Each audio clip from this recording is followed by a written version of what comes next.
Andhra Pradesh Congress party అధ్యక్షురాలు YS షర్మిలతో మాజీ మంత్రి వివేకానందరెడ్డి కుమార్తె సునీత ఇడుపులపాయలో భేటీ అయ్యారు. ముందుగా ఇద్దరు వైఎస్ రాజశేఖర్ రెడ్డి సమాధి వద్ద నివాళులర్పించారు. అనంతరం ఈ ఇద్దరు సమావేశం కావడం కడప జిల్లా రాజకీయాల్లో ఆసక్తికరంగా మారింది. సునీత రెడ్డి కూడా కాంగ్రెస్ పార్టీలో చేరతారనే ప్రచారం జరుగుతున్న వేళ ఇద్దరి భేటీ ప్రాధాన్యత ఏర్పడింది.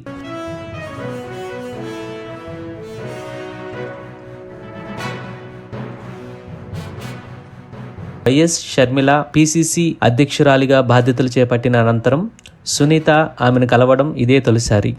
ఈ సమావేశంలో రాజకీయపరమైన అంశాలు చర్చకు వచ్చాయా లేదా కుటుంబానికి సంబంధించిన విషయాలపై మాట్లాడుకున్నారా అన్నది క్లారిటీ లేదు. మరోవైపు వైఎస్ సునీతారెడ్డి తన తండ్రి వైఎస్ వివేకానందరెడ్డి హత్యపై న్యాయస్థానాల్లో పోరాటం చేస్తున్నారు. సిబిఐ విచారణకు హైకోర్టు ఆదేశించడం, సిబిఐ విచారణ వేగవంతం చేయడం, వైఎస్ కుటుంబంలోని వ్యక్తుల పేర్లు తెరపైకి వచ్చాయి.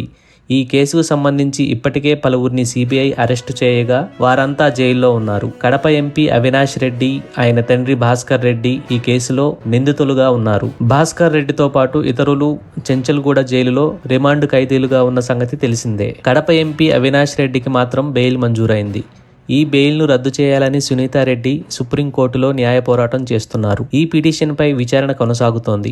ఈలోపు మాజీ మంత్రి వైఎస్ వివేకానందరెడ్డి పిఏగా పనిచేసిన కృష్ణారెడ్డి వైఎస్ సునీతారెడ్డితో పాటు ఆమె భర్త రాజశేఖర్ రెడ్డి సిబిఐ ఎస్పీ రామ్ సింగ్లపై ఫిర్యాదు చేయగా కోర్టు ఆదేశాలతో కేసు నమోదైంది.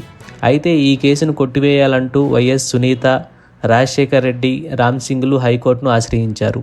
ఈ పిటిషన్ పైన విచారణ జరుగుతోంది. ఓవైపు తన తండ్రి హత్య కేసుపై పోరాటం చేస్తూనే ఇటు పొలిటికల్ ఎంట్రీ కూడా ఇస్తారా అనే చర్చ జరుగుతోంది. అయితే రాజకీయాల్లోకి రావడంపై వైఎస్ సునీత క్లారిటీ ఇవ్వలేదు. అధికారికంగా ఎలాంటి ప్రకటన చేయలేదు.